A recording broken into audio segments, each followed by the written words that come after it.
Grutle Kjelsson, it's a pleasure meeting you up here. Thank you, sir. Thank you, sir. I'd like to go back a little bit in time first. It's like 30 years when you launched the longship of Enslaved. Yeah, can you believe that? It sure doesn't feel like that. Well, we started at a very, very young age, so... But still, you're young at heart and you play your music in different directions.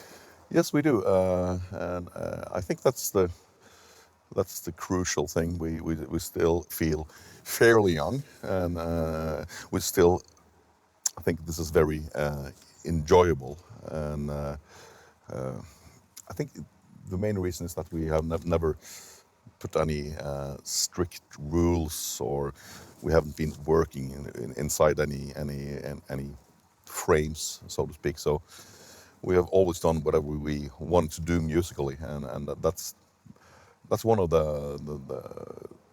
has been the driving force in all these years. And we have never. I don't think we have the ability to look back, to be satisfied. We just want to move ahead. In your latest album, you went to Utgard, which is probably the farthest out you could go. Are you going into a new direction? Where are we now, and where are we going? Well, I mean, Utgard, the concept of Utgard is always lurking in the very outskirts of your mind. So, and it's all connected to insecurity and chaos, and that's one of the. And of course connected to the world of, or the realm of dreams and cosmos. So I think that thematically we've always been fascinated by the concept of the occult, the unknown, which really is a part of yourself, and this is still a lot of unknown territory to explore. So there's a lot. The concept of the outer worlds really at the same time that exist within yourself as well. So there's still a lot of stones to be lifted, so to speak. But are you now going to build a bridge, or are you going to jump into the void, into the unknown? Well, I mean, we've never been, let's say, conformity has never been our thing. So I think it's better to just jump into the void and see what happens, go with the flow. That has always been the red line through our career. It's been like, fuck the consequences, let's just do it, see what happens. I've heard that you've been demoing some stuff from the new album. Can we expect you to stretch out even further? Yes, I would say that. It's going to be, I think that the next album is going to be a bit more, let's say, a bit more out there, compared to Utgard at least, which Utgard was almost a straightforward rock and roll album to be, compared to other releases we had done. And yet you have, I mean, within Utgard, you also meshed a few styles. I mean, there's some robotic, you got some of the krautrock beats. Yeah, absolutely. There was a fair share of experimentation there as well, but I mean, it was shorter songs. On the next one, we are back to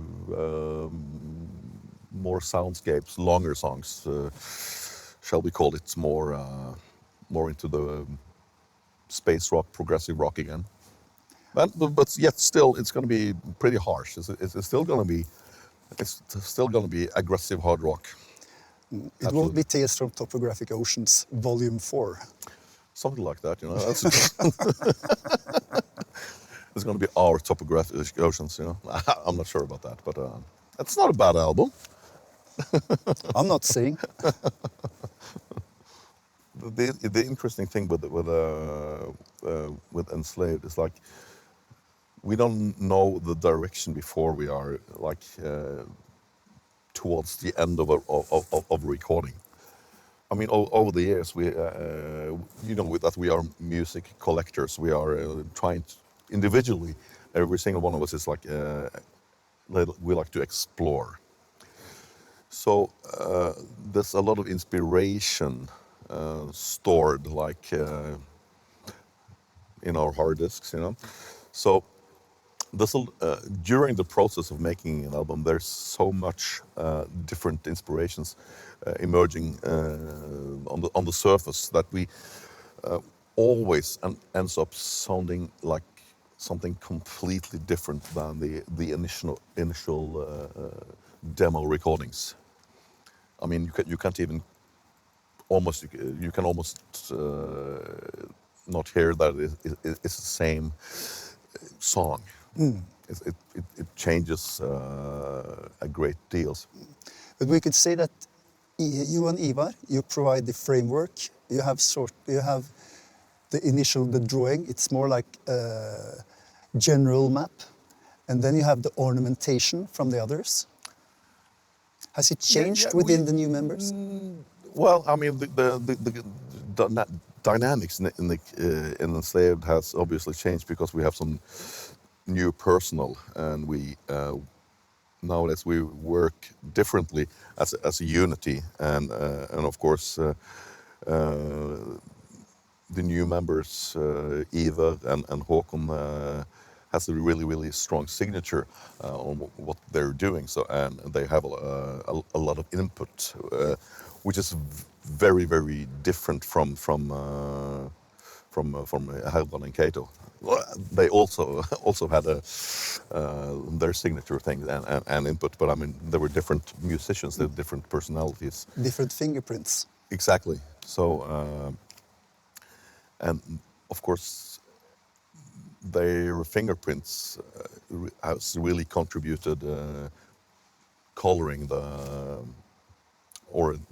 ornaments, as you mentioned, they contributed strongly to that, and of course that I also mentioned that it changes the whole dynamics of Enslaved, and when you have like new members that are really into it, it really pushes me and Ivar and Arve as well.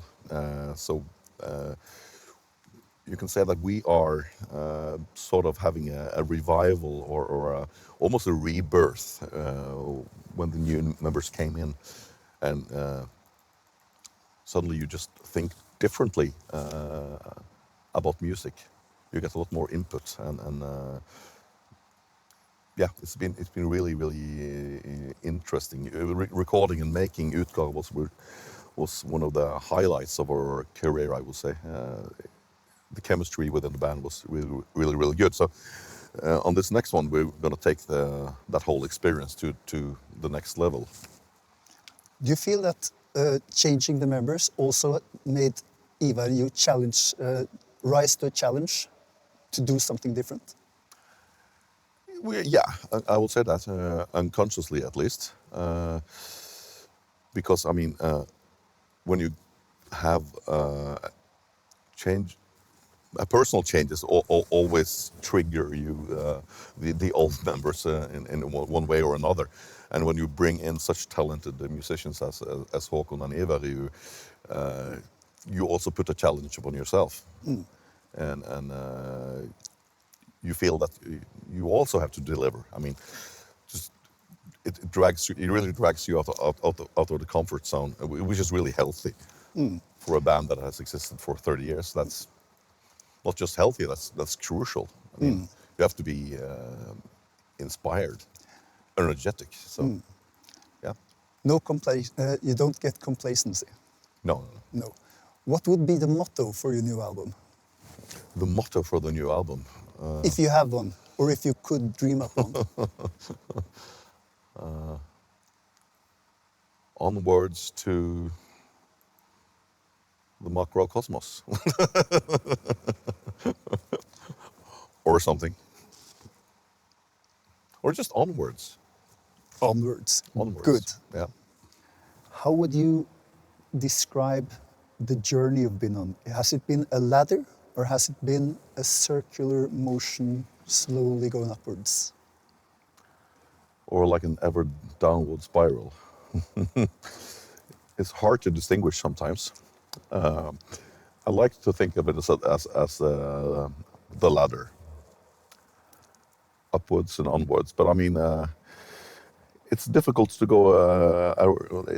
It's difficult to have a persistent climb up the ladder, and sometimes it might not be the best thing to do either. I mean, maybe you have to go a little in circles. It can be necessary. It can be necessary to go a little inwards, too. Of course, it's not always. How shall I say? Extrovert. It's all, sometimes it's crucial to be a little introvert as well. So the philosophy is always upwards and onwards, and so the ladder is maybe the utopia that you follow. But stepping back on some occasions can be wise. Absolutely. Although the philosophy is, of course, not to repeat yourself, but I mean, it can sometimes be nice to be inspired by yourself once again, and that sometimes happens when you have a collaboration that we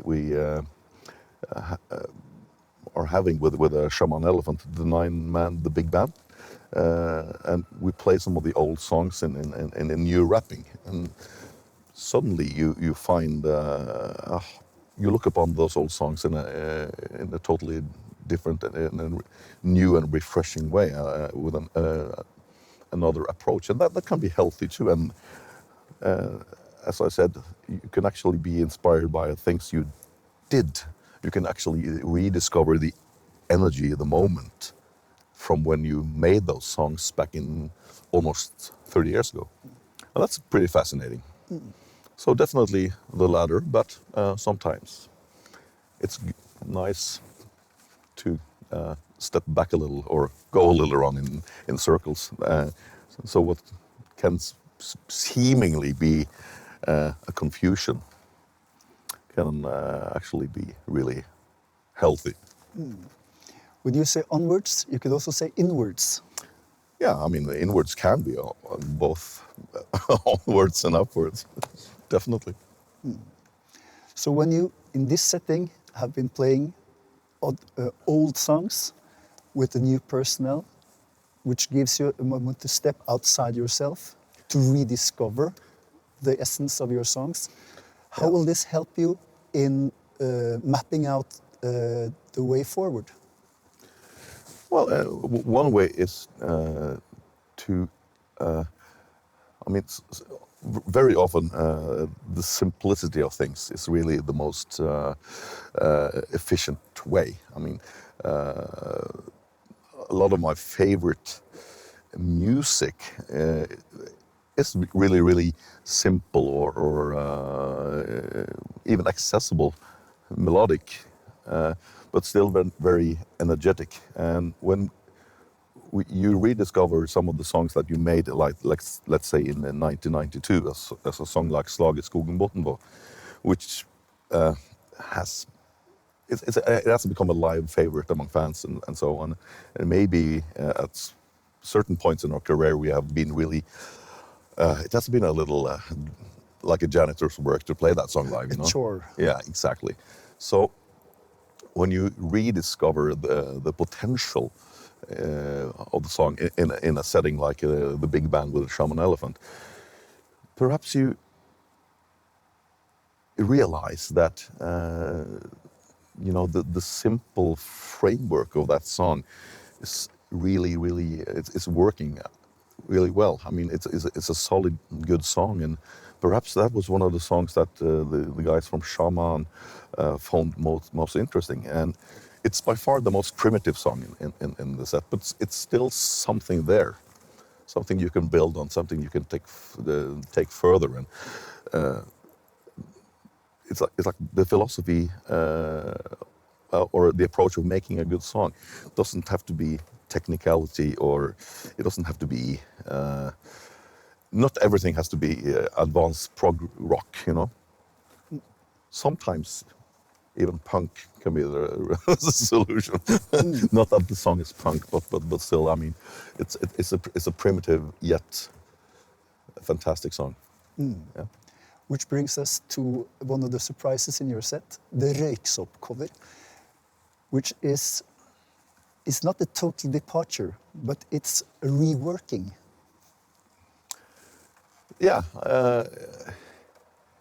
it's a very very atmospheric and ambient song. I really like the original song, and it's somehow close to something that we could have done, let's say, on an EP, like a little more experimental thing. So what we have done really, we have actually straightened it up a bit and made it a hard rock song.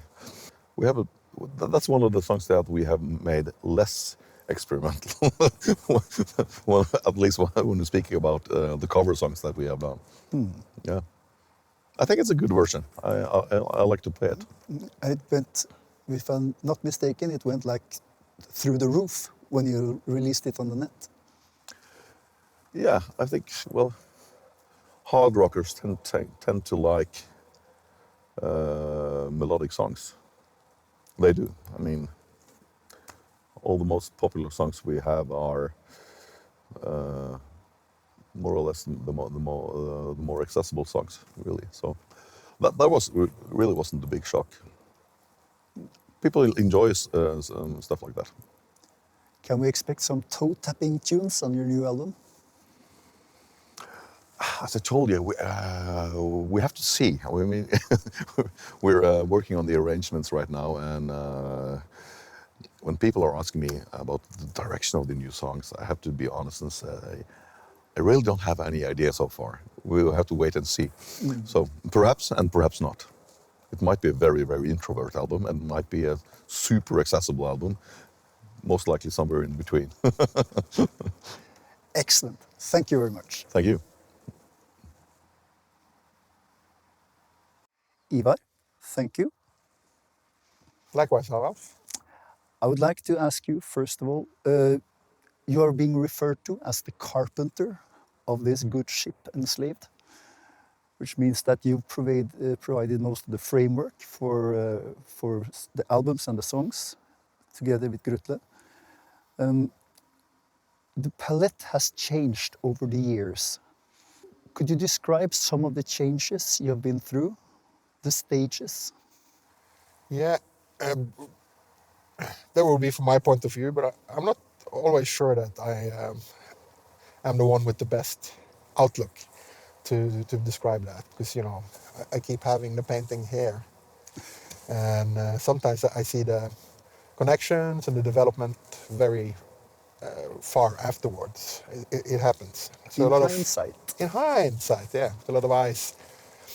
I would say that we have both changed dramatically, and also that we haven't changed that much, actually. That it's a natural flow through a bunch of phases. I would say we started out being very influenced by a handful of bands. On the first demo, you can count them on a couple of hands. Monsters Hammer, Mayhem, Dark Throne, and everything's really easily referable. And I would say that we went into a more of an experimental phase towards the end of the 90s, beginning of the 2000s. That's when we realized that our big project would be how to integrate also the other sections of our record collections. Because that was our defined goal from the beginning. Make music that we like, and sort of how do we make a synthesis of what we have in our record collections at home.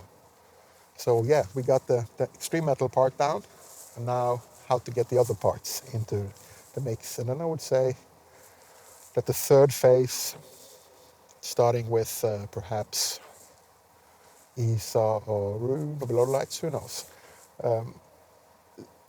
went from experimental, which I would say, especially Blodhem, Eld Blodhem Maurer is highly experimental, monumental. Some of the shots went in, and some hit the goalpost, and who knows if it went in or it went out, or it was a quantum thing where it went in and out and whatever. But then we started becoming more secure in it from below the lights on, I guess, which is perhaps the more expansive phase. And now we're in a sort of a conciliatory phase of synthesizing all this, bringing with us the past with what we have learned, and then still trying to make something new. So in that sense, there's a lot of direction changing and so on, but we're still the same band, we're still the same people, but I'm, what am I now, 44? And I was 14 when we started, so there's got to be some kind of change, naturally. It's fun when we meet people who have been listening to Enslaved for 30 years, because half of them would say, yeah, it's changed so much. And some like it, some don't. And the other half says, for me, it's been a natural progression all the time. I'm thinking also that there's been personal changes, different. I mean, you had a lot of different drummers. Now you are in another phase where you have Håkon and Iver, and they also bring different shades to the music. How does this inspire you? Do you have them in mind when you start working on new demos? Yeah, I like the carpenter description, because that's more how I see it. Like, we have different assignments, different jobs. So it's not, I never think about it as like divine inspiration or blah, blah, blah. Like, composers normally have this thing attached to their view on themselves, where things are like inspiration from wherever, outer space, who knows. I see it more as, that's just my job to see if I can put together melodies, arrangements that make us all as good as possible. So, yeah, very much so. Håkon and Ivar is highly in mind when I write music. And playing with Håkon opened a completely new venue. He's an actual keyboard player. There's a lot of us in metal who are guitarists who also do this kind of thing. He's a full-blood keyboard player. He loves the rock organ, and so do we. And Ivar, he's an exceptional drummer, producer, singer. First rehearsal, when I heard that Bonham groove, I realized that now was the time to pull out a lot of the old ideas that I've had for a long time. And I think it really elevated us a lot. I refer to them as forces of nature that really came in and just blew up our framework around us and said, like, now all this is possible. So it certainly doesn't feel like a 30-year-old band, which I know it is, but it's the same vibe as we had when we were making Frost, which is kind of spectacular, and very grateful to have that feeling at this age. You just referred to Håkon and Iver as forces of nature, which brings us to the part of elementals in the band. I mean, there are 4 elementals: earth, wind, fire, air. What are the roles, different roles in the band? Who is the fire? Who is the earth part? I would, I guess we're a mixture, but if we have to give a clear-cut answer to that, I would say Grutle would be the fire, definitely. He's always been the energy, the battery. And perhaps, yeah, I can be a bit of earth, I think, and a bit of air, in terms of being a bit chaotic and having lots of ideas all the time. But that's why we work together so well. That's why it's worked for 30 years, and it's working better than ever. Because I think we very early on found our defined roles. But he also has the task of being earth in the way that he always makes sure that things are enslaved. And that gives me a lot of freedom as a songwriter and sort of a initiator of projects and ideas, that I can basically throw out whatever springs to mind, and he will always be the one making sure that it stays in enslaved territory, so to speak. You know, that's what he's in charge of most of the design issues, the visuals and so on. We work together on the lyrics. If I'm wondering about something that has a historical, mythological reference, you know, he's the one I'm asking, and so on. So yeah, I think we have that's the beauty of it, that we all move around in this. If you want to use the metaphor of the elementals. I'm thinking about from the very beginning, 30 years ago, we talked about the different stages. How do you feel about the progression of Enslaved? Is it like a ladder or is it like a circular thing? And for me, it's definitely a circular thing. Yeah, it's a multi-dimensional space which is expanding continuously, and I think that's how we also regard. We don't regard errors as a problem at all. You know, if we feel that we didn't do something right or whatever, it just adds to the map, so to speak, and expands that universe. And it's integrated into. It tells you a lot about what is the right way to do it when you do something wrong. And there's always a million ways to do things right, and there's a million things to do things wrong or whatever. It's just a matter of opinion and viewpoint. So yeah, it's some kind of quantum universe or whatever, where things they can be right and they can be wrong. Depends on the observer, I guess, and the point of observation. We try to stay away from dogmatic judgment and views also on our own art. And of course it becomes a bit comical after 30 years when we start as a band that's known for doing the unexpected. Of course then the unexpected becomes the expected and blah blah blah, and then, you know, oh no, another surprising album, how boring, you know. It's How unsurprising. exactly. So you can't really, that's the whole trick. Don't think about it, just go with it. And that's still our ambition. Make our favorite music and perform it with a bunch of friends, which we are. You can't go wrong then. Going back to the carpentry thing, you sort of like provide the framework for a house. Sometimes do you ever think about this is going to be our monument, and then it turns out to be some sort of like beach hut? No, it's a continuous work. So I always try and, in the moment, what we are working on is always has the ambition of being the best that we can possibly do. For us, always aware that some people will have experienced the peak at Frost. Some will have experienced that peak on Below the Lights, and you know, people have that experience with all 15 albums, I think. And I really respect that. Again, going back to time, as you know, the boring line makes you think of albums as ones and zeros, you know. But it's so much more. It's circular and it changes over time. I've had that experience myself. Going back to an album that I had a problematic relationship to, and all of a sudden discovering that, wow, this is awesome, and realizing it's probably other factors in my life that influence that, like, doesn't like, so to speak. But in the moment when we're making it, it's really being there and then, and not comparing it to this or that or anything outside, just being in the moment and playing. During your work with different albums, could you tell us about one example of a happy coincidence where things didn't go as planned, but it turned out even better? Yeah. I think a lot of it is happy coincidences, but I'm having a bit of a problem of finding a concrete example of it. I have to be honest. No, I can't really think of anything. Sorry. It's like a roll of the dice. You never know if there's a 1 or a 6. Exactly, and most of the time, I guess it's both. Let's leave it at that. Thank you, Ivar. Thanks. Arve, what made you pick up the guitar?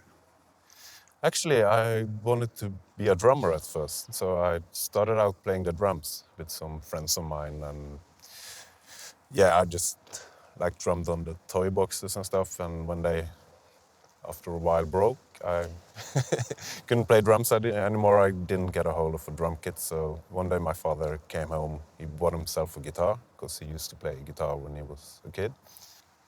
Play on that really, and went on from there. And how old were you then? Probably, I don't know, 10, 12 or something. When did you start playing with bands? I mean, you did play around with some friends, but Yeah, that was actually a lot earlier. I think I was like 7 or 8 when we started our first band. Yeah, Nitro Boys. Nitro Boys, that's kind of explosive. Yeah, we thought it was cool. What kind of music did you play then? What were your heroes from the time? I think Kiss were like our big heroes because that's when we started the band. A friend of mine got a hold of this videotape. It was a concert, and he said, "Oh, you gotta watch this. I'll come over right away." And we watched it. It was the Animalize tour, and yeah, we just sat and watched it. And wow, this is so cool. With like everyone in the band had like solos, drum solo with this huge drum kit, and yeah, of course the axe bass solo, and that was like, wow, this is what I want to do, I think. When did you start going bigger? I mean, when did you come in contact with Enslaved? Oh, that was way later, I think, because I've heard of the band growing up because they lived not far from where I grew up. So don't think I met them till like 2000 or 2001.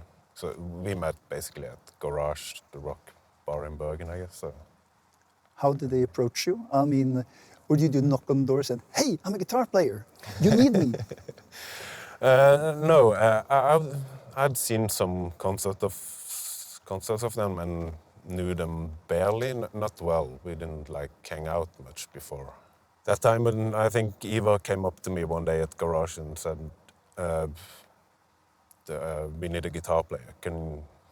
We've heard you and think you're good. So can you like fill in till we can find a permanent member?" So I said, "Well, yeah, sure." And I never left, No. obviously. But how did Enslaved sort of color your concept of music? I mean, the band has a very different approach from album to album. It must have been a challenge.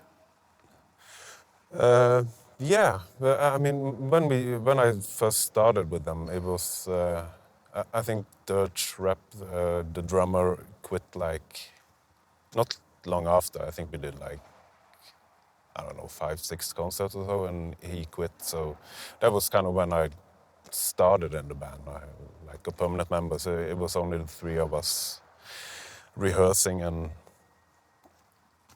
yeah, then I think Eva moved in with me and some other friends. So we got close and started eventually working on the Isa album, and then brought in Kato and Herbrand.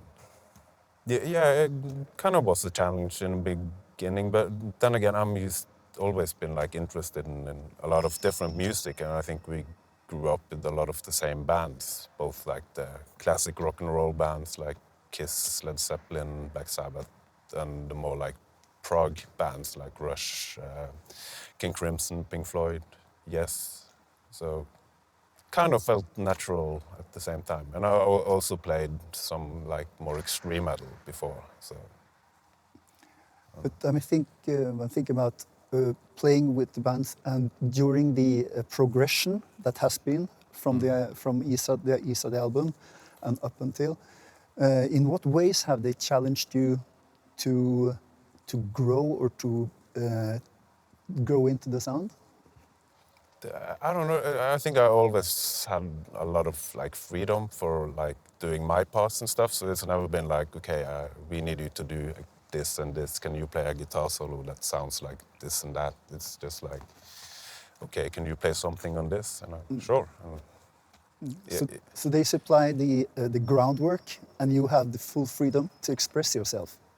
Yeah, at least that's how it felt. So. But then again, the way they work with like concepts and stuff, and that was kind of new to me, because Enslaved is so much more than just like an ordinary band playing extreme metal or prog rock or whatever. The progression of the band, how does it affect you? I mean, I think about what you bring to the parts. Do you think that, I got to do something really creative here, or what is? Yeah, I really like the idea of that. Not two albums should be the same. So okay, now we did this album. It, I don't know, got good reviews and stuff, and this feels good now. So we got to do exactly the same, only a bit better. It's the idea of always like kind of stretching yourself or doing something different, or like evolving musically. And in a way, I really like that approach, because then it never gets boring, and it also like challenge you to like get better as a musician, as a guitar player, whatever. So What are your thoughts about the where you are now and where the next step is going? I really look forward to like really get starting on the album, the next album, because I think it's gonna be awesome, really great, and like like you say, it's gonna be something new again, and we try to push our limits even further, and so it's really exciting. Thank you, Arve. You're welcome. Håkon Vinje, it's a pleasure. Pleasure is mine. I would like to ask you about how did you come in contact with Enslaved? What was your first encounter with the group? The first encounter was warming up for them at Haugesund in Bergen with my other band, Seven Impale. What year? This was 2016. Yeah. So the next thing was a message from Ivar asking to join. Did it create any friction within your other band? No, they were really happy on my behalf. The guitarists, or several of them, are really fans of Enslaved. So they were really stoked when they heard about the proposal. Yeah. I'm thinking about, I mean, you being one of the new crew members of the good ship Enslaved. That's right. I'd like to ask you about what your luggage was when you came on board. Where did you start? What's your inspiration for playing? My main inspiration for playing keys is John Lord. When I heard John Lord playing in Deep Purple when I was little, I realized that organ, that is the coolest instrument to play for me. Yeah, I started at quite a young age, like 7 or 8 years. It's not that popular to be a keyboard player or organist before you get to like high school, I guess. So I didn't get involved in any band activities before then. But after that, it's been bands all the way. Your first band, when did you start? When I was 16. Actually, I've been playing with several of them ever since. Even the guitarist in the big band, Eirik Vongstølen, I've played with him since I started playing, actually. So yeah, it's been. I haven't branched out a lot. It's been the same group, just focusing on what we like, really. So this big band is sort of like an extended family for you? Yeah, absolutely, absolutely. And when you joined Enslaved, how were you ever unsure of how you would place in the band, how you would fit in? Did you have any thoughts about if you were something were expected from you, or did you think that, hey, I got a carte blanche? You know what? I was a bit curious, if not worried, about the extent of how much I would be able to compose or be part of myself, and how much were like written or scripted, or yeah. But it turns out I got a lot of freedom in that band, and on a social level, that too was like a bit strange in the beginning. I thought they might be like a bit more serious and older, but they're really including and nice guys. So been a good experience from day one, actually, I must say. When I was speaking to Grutle before, and we talked about him and Ivar are providing sort of like a framework to work within. Yeah. Do you feel, what do you feel about your possibilities to branch out, to embroider the sound? Do you feel that you have a carte blanche? Yeah, yeah, I do. They have some visions. They might have some ideas for where to go. But the final destination is up to all of us, and I can do mostly what I wish, and which I really appreciate, I must say. In what ways have Enslaved challenged you as a person and as a musician? I haven't been a part of something this like professional before this. It's another way of working with music. And it's people that you don't really know that well. In the other band I play in, we're like an old friend group that really knows each other and knows what everyone will provide, and we create music at the rehearsals or together. So I haven't been that used to people writing like a demo or like having that kind of approach. And it's a bit of a different genre than I usually play in, which is more jazz rock or prog rock, I'd say. But I really enjoy it, and I think it's it's hard to put Enslaved in one genre as well, as there are quite a lot of different influences, really. You said that you were inspired by John Lord, Yeah. and I can feel that somehow it's you can hear it in the sound, but you also use other aspects of the keyboard. I mean, John Lord had this certain Hammond sound that was really sort of his trademark. Yeah. When you play, are you starting to feel that you are getting your own fingerprint in there? Yeah, absolutely. Like John Lord was the reason I wanted to start playing keys, but I didn't want to become John Lord. John Lord did John Lord. He was himself. I cannot be him. I gotta create something which is my own. And of course, you develop some kind of fingerprint or distinct sound from just different influences you find interesting or worth listening to. I'm thinking about what are your thoughts for the future album? My thoughts regarding the direction of the band. I like our direction this far. I haven't been a part of it myself that many years, but I like the way we're going.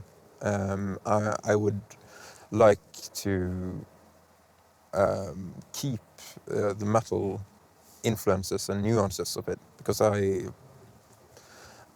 see it as a nuance or different nuances to make a picture, to describe something. And I think we have gathered a lot of cool nuances or instruments, tools to create cool pictures and sceneries with. And where we are going, I can't really explain or tell you, because you don't really know until you're there. It's going to be an interesting journey. Do you feel, when you play music with the band, do you think in sort of like putting in an abstract way, would you describe them as like earthy or fiery? What kind of elementals do you feel in the sound of Enslaved? I think that depends on the what part of the song you're playing, because like the metal things are more like might be more fire, but a lot of, especially like Utgar, these like very like rich layered parts of the songs, they are like earthy or yeah, we end in winds. Of course, that's a bit windy, but that's the thing. It's a lot of different. It's all the elements put together, in my opinion. What element do you feel you represent within the Enslaved framework? That might be wind or earth. Earth maybe, because my role is to be in between. Like, yeah, the keys role is to be in between bass and guitars and fill out. Of course, I have melodies that like hovers on top or things like that, making sceneries, ambient pads and such. But most of all, it's like just being the concrete, filling the gaps. A sort of balancing. Yeah, balancing factor, absolutely. Thank you, Håkon. Thank you.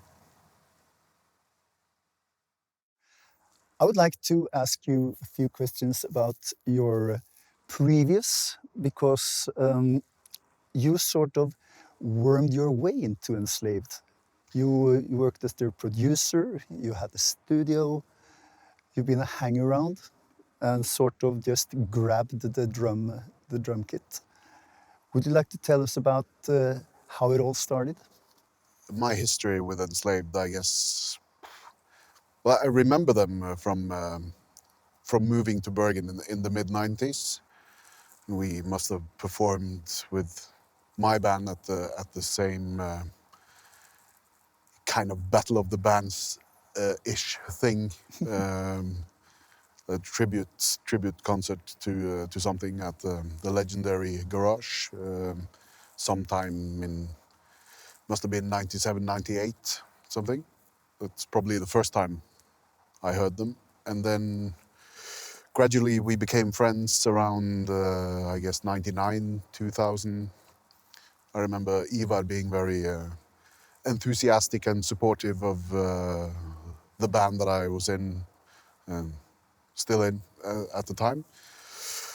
We just made an album that he was a big fan of, and then we started hanging out, and we even had a little side project with Ivar and Grutle and me and.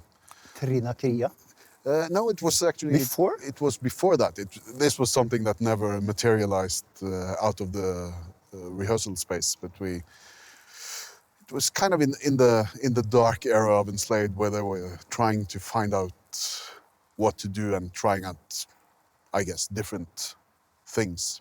So since we had become friends, why not have some rehearsals and try out some different stuff. And yeah, it never became anything out of the rehearsal space. But I guess you could say that it started there. And a couple of years after that, I remember Per, the drummer at the time, he broke his foot. So I was actually asked, but declined, to go on a tour that they had lined up then. This must have been like 2002, 2003. So they ended up with a good friend of mine named Freddy Bolse. He sat in for that tour. So that was kind of the first time they asked me, but at the time I just had, sorry guys, blast beats and double bass drums. I hadn't been doing that for years at that point, so I had to decline. And then, of course, the next thing I would guess being me and Ivar working together with the noise improv extreme noise project Jazzkammer with Lasse Marhaug and Jon Hegre, which was we were both hired hands in that on that album and subsequent live shows. At least Ivar was a part of one of them. And then I guess that led to the Trinakria thing, having worked with the noise craziness. He must have been thinking that, okay, Ivar is nuts enough to bring along for this thing as well. So, and that was 2007, 8, I guess. Around that time? Yeah. Because you did play a Kongsberg Jazz Festival Yes, we did. and Inferno Festival. Yeah, it was a crazy summer. Yeah. So both the biggest extreme metal festival and one of the most renowned jazz festivals in Norway on the same tour, basically. So that I guess that tells you something about the scope of the project. And then if we jump ahead to, I guess, 2009, they asked me if I would record the drums for the album Axioma, Ethica Odini. So that was the first time we kind of worked together in that capacity in January 2010. And so from then on, and then the next step was the EP and some cabin recordings at Grutle's cabin, and it just escalated from there. But yeah, and being doing the odd projects and contributing in varying but I guess increasing different sort of ways. Yeah, and then in 2017, Kato was having his child, his first child. Well, his wife was. Let's not give the credits to the man. He needed some time off, and he had more or less forgot to take into account that Enslaved were playing some festivals at the exact same time that his wife was supposed to have this baby. So then Ivar called me and said, "Can you step in?" And okay, then my reply was that I'll do it if we shy away from all the fast stuff, because I'm not really up to par doing the blast beats and all the. If we can do mostly the new stuff, I think I said then I'm in. And then, of course, just weeks after I had said yes and started rehearsing, they discovered that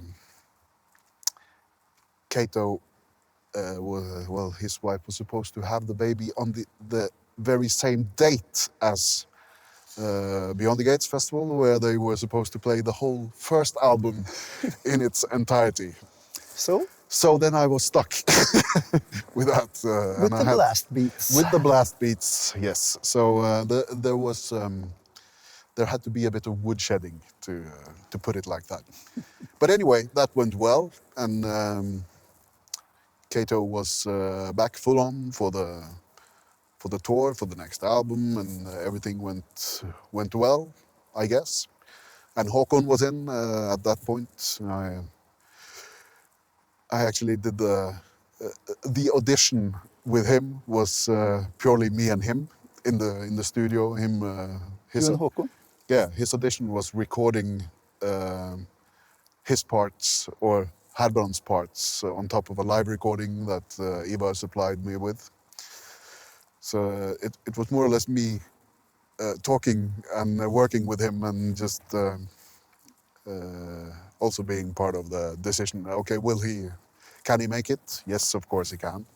And, So you jumped into the fire together. yeah, more or less, yeah.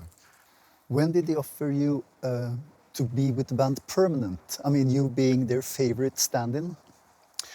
Well, this must have been, well, I remember when it was. It was at the very end of 2017, right before Christmas. And they were on tour, Enslaved, in Russia. And just, I think, yeah, Grutle was supposed to crash at my place when they came home before going home to his place. So, but out of the blue, a text message arrives from Grutle saying, okay, this is it. Kato has quit, and if you're not joining now, then I'm quitting. So there was a bit of texting back and forth there, and of course I couldn't say yes right away because it's a big decision. And I get messages from Kato saying, oh, congratulations on being the next drummer in Enslaved, because he obviously wanted kind of a safety net to feel that it was okay to pull out. But I did, well, I had to consider, and I felt the undue pressure of the way of being asked kind of justified me keeping them hanging a bit. But of course it was a big decision. With I had kind of had enough on my plate, but at the same time, it was inevitable, I guess. Some of my oldest friends and socially, it was not an issue at all. We'd been hanging out and working anyway, so it was the kind of only logical step. So then, sometime during spring, I said, okay. I agree, I'm in. And then, yeah, the very first gig as a permanent member was in Copenhagen, Copenhagen, in June 2018. But then I had another gig booked like far in advance the next day in northern Norway. So I did a gig with Enslaved in the middle of the night at Copenhagen, and then flew back to northern Norway to do another gig. So Kato had to basically step in for himself at Hellfest the next day, which was his very final gig as an Enslaved drummer. So it gets a bit intricate. Yeah, it seems like an interesting transition. Yeah. But I think that you brought a total other sonic palette to the band. I mean, your drumming is much more, how do I say, more floating. I mean, not maybe. many blast beats left. No, but I do enjoy the blast beats. But yeah, I think it's safe to say that me and Kato have quite different styles. And hopefully my style of drumming suits the material that I play on now. And Enslaved have had lots of changes. So the way that both Per and Kato performed the early stuff was different from the way that Trym did them. So it's ever changing. Enslaved is a band about transition. There's always transition. You can feel that they are evolving all the time, or you are evolving as a band. I'm thinking about going back to the basics. What drummers inspired you to start? Like from the very beginning. The easiest way to boil it down to like the two main influences, I guess, would be Ringo because I was a big Beatles fan when I was a kid. And then Clive Burr, because I was also a huge Iron Maiden fan when I was a kid. So those two would be the first inspirations, I guess. And then, of course, it goes everywhere from there. Because I've heard your other band, Emmerhoff and the Melancholy Babies, and I detect a sort of John Bonham thing, which is, I feel, definitely. prevalent in your current incarnation in Enslaved. Well, I take that as a huge compliment. But then again, who in rock is not influenced by John Bonham? But yeah, I really dug into that heritage very deeply at some point in my career. So it would be just very strange if that didn't show. Within the framework of Enslaved, which is sort of like, it sounds like more like a suggestion. I mean, Ivar and Grutle are still providing the basics of the songs, and then you are allowed to stretch out. What does being enslaved has done for you? I mean, as a person, as a drummer. Well, I mean, from like basically it meant that I had to step up the technical ability, because the music is demanding not only like in the progressiveness, but also the pure physicality of doing an Enslaved show means that you have to be in shape, at least in your drumming, and being physically able to do a 2 hour or 1.5 hour of Enslaved music it's quite tough. So that's definitely been something that needed a step up. And every time you've been away from it for a month or several months, that has been happening to everyone lately, then you have to put in quite a bit of woodshedding again to get up to that level. And I guess it's all, compared to my other bands, the level of precision is a bit higher in this kind of progressive / metal oriented music. So you need to step that a bit up as well. Yeah.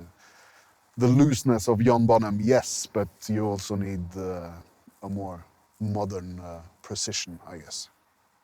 What do you feel about the direction now? Will it be a jump into a void, or will it be for you? Well, for me personally, I don't feel... it does feel like a natural evolution, kind of. I know Ivar tries to do something new every time, and I think he succeeds with every new album to kind of paint or lay out a new kind of roadmap for us.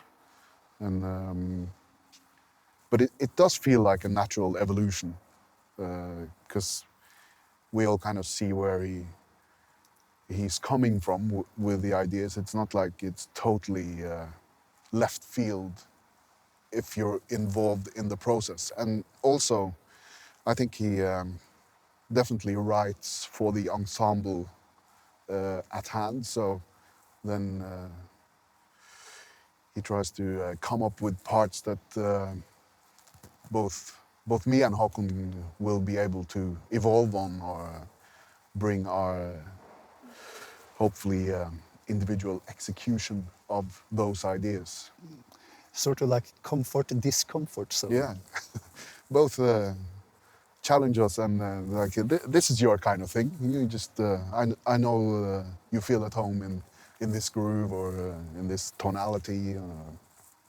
So it's hopefully it's inspiring for the composer as well to have like a different ensemble to write for than what he had in, say, 2015. Thank you for insight, Ivar. Thank you very much. Thank you.